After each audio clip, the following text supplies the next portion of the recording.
In one of my very first videos with the DJI Mini 2, I stated that I'm quite unhappy with the range I got in my first flight, as I was about 300 meters away when I had a black screen on my phone. The connection was very laggy, I had terrible latency, and all in all, I didn't see the potential of Occusync on this drone on my very first flight. And of course, after that, I decided it's time to test Occusync 2.0 so I can see whether I can trust this drone or not, whether I can fly safely in an urban area or outside the city or whatever else I want, just like I do with any of my other DJI drones. So this is exactly what I did, and in today's video I'll show you the results of my tests and let you know what I think about Occusync 2.0 on the DJI Mini 2. Now keep in mind, I'm based in Europe, so I'm using the CE version of the Mini 2, which means that I have smaller range compared to the XTC version of the same drone. This is just a small heads up, as I get tons of comments from people who do not know that there are FCC versions and CE versions of the same drone. So depending where you live, you get a different version which operates on different networks. So starting off with an urban test, as I wanted to see whether I can actually use the Mini 2 in the city. The Mini 1, the original DJI Mavic Mini, was quite unusable for me in the city. It was just impossible to fly even about 30 to 40 meters away from myself. The signal was that bad, and of course that was due to the Wi-Fi transmission technology. Here we have Occusync 2.0, so on paper the drone should have been able to deliver very good results. And even though the area was full of Wi-Fi networks and other objects that are interfering with the signal of the drone, the Mini 2 performed quite well, and I didn't really have any issues besides one small hiccup where I lost signal for a couple of seconds, but the drone quickly regained that signal and I was able to fly it further away from myself. So all in all, I have to say I was pretty confident in the signal of the Mini 2 in the city. Of course, when flying in the city, you should never go too far away from your home point, and I didn't do that either. So for the most part, I kept the drone close to myself, so maybe that was also one of the reasons why I never had issues with the signal. However, the Mini 1 was not able to do this type of flying before, so now I'm quite happy that at least with the Mini 2 I can do some urban flying if I want to.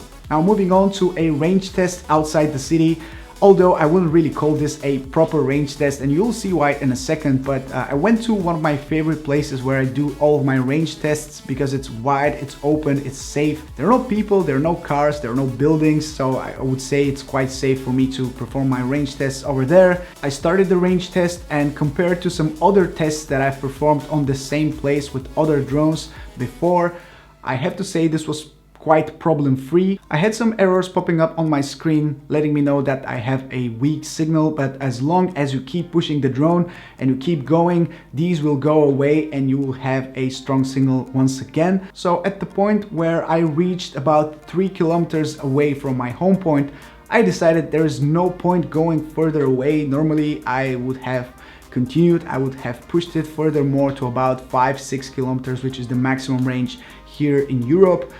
But I decided there is no point after going to 3 kilometers away. For some reason I decided there is no point to reach a further distance than this, because I would never go that far anyway. So as long as I had that strong connection at during the whole range test, I was feeling secure, I was feeling safe with this drone, so I decided it's no point to keep pushing it further away.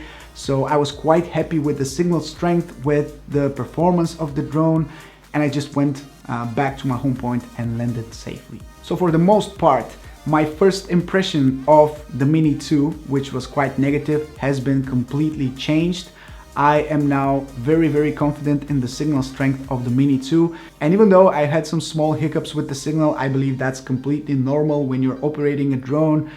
It's normal to lose signal every now and then. As long as you can gain that signal back and continue operating the drone as usual, it's all good. So when it comes to my peace of mind flying with the Mini 2, I am now a lot more confident to fly wherever I want with it, as once again this was my biggest issue with the original Mini. It was not that much the camera quality or the resolution, it was that I was just not able to fly it wherever I want. Now I can do that with the Mini 2, so I consider that a huge positive and a huge upgrade compared to the previous version. But that's pretty much it, guys. These have been my impressions of the Mini 2 and the Occusync 2.0 transmission system after owning the drone for a couple of weeks, or is it a month now? I'm not really sure, but that's it. I'm quite happy with it, and I will continue using it in some tests. I have quite the lineup of videos with it that is coming soon to my channel, so stay tuned, subscribe if you want to see those videos as soon as they come out,